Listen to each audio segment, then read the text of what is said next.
집단 모욕을 인정한 2심 판결 요지 말씀드리고 있어요.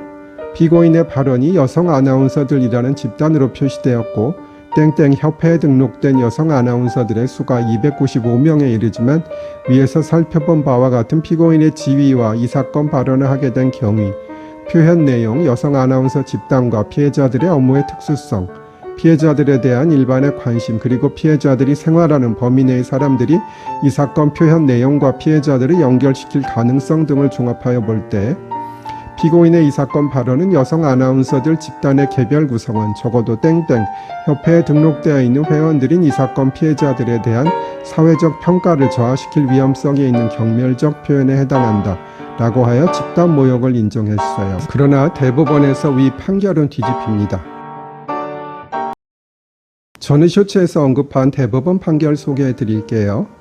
1. 피고인을 수사기관에 고소한 여성 아나운서는 154명이고 땡땡연합회에 등록된 여성 아나운서의 수는 290여 명에 이르며 피고인의 발언 대상인 여성 아나운서라는 집단은 직업과 성별로만 분류된 집단의 명칭으로서 그 중에는 이 사건 고소인들이 속한 공중파 방송 아나운서로 구성된 땡땡연합회에 등록된 사람뿐만 아니라 유선방송에 소속되어 있거나 그 밖에 다양한 형태로 활동하는 여성 아나운서들이 존재하므로 여성 아나운서라는 집단 자체의 경계가 불분명하고 그 조직화 및 결속력의 정도 또한 견고하다고 볼 수 없는 점. 이 피고인의 발언 대상이 그중 피고인을 고소한 여성 아나운서들이 속한 땡땡연합회만을 구체적으로 지칭한다고 보기 어려운 점. 다음 쇼츠로 오세요.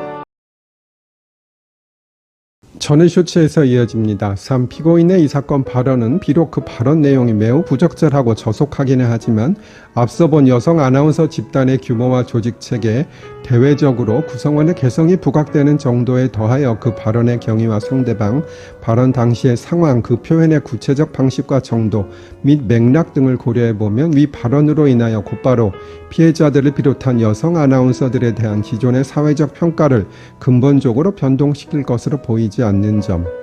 4. 피해자들을 비롯한 여성 아나운서들은 방송을 통해 대중에게 널리 알려진 사람들이어서 그 생활 범위 내에 있는 사람들이 문제된 발언과 피해자들을 연결시킬 가능성이 있다는 이유만으로 곧바로 그 집단 구성원 개개인에 대한 모욕이 된다고 평가하게 되면 모욕죄의 성립 범위를 지나치게 확대시킬 우려가 있는 점. 전의 쇼츠에서 이어집니다. 등을 종합해 보면 피고인의 이 사건 발언은 여성 아나운서 일반을 대상으로 한 것으로서 그 개별 구성원인 피해자들에 이르러서는 비난의 정도가 희석되어 피해자 개개인의 사회적 평가에 영향을 미칠 정도에까지 이르지 아니하므로 형법상 모욕죄에 해당한다고 보기는 어렵다. 길게 인용해 드렸는데요.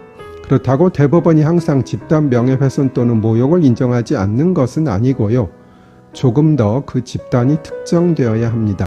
인정된 경우의 예를 들어보면 대전 지역 검사들이라는 표시에 의한 명예훼손은 그 구성원 개개인에 대하여 방송하는 것으로 여겨질 정도로 구성원의 수가 적고 한 달여에 걸친 집중적인 관련 방송 보도 등 당시의 주의 정황 등으로 보아 집단 내 개별 구성원을 지칭하는 것으로 여겨질 수 있다고 집단 명예훼손을 인정했어요.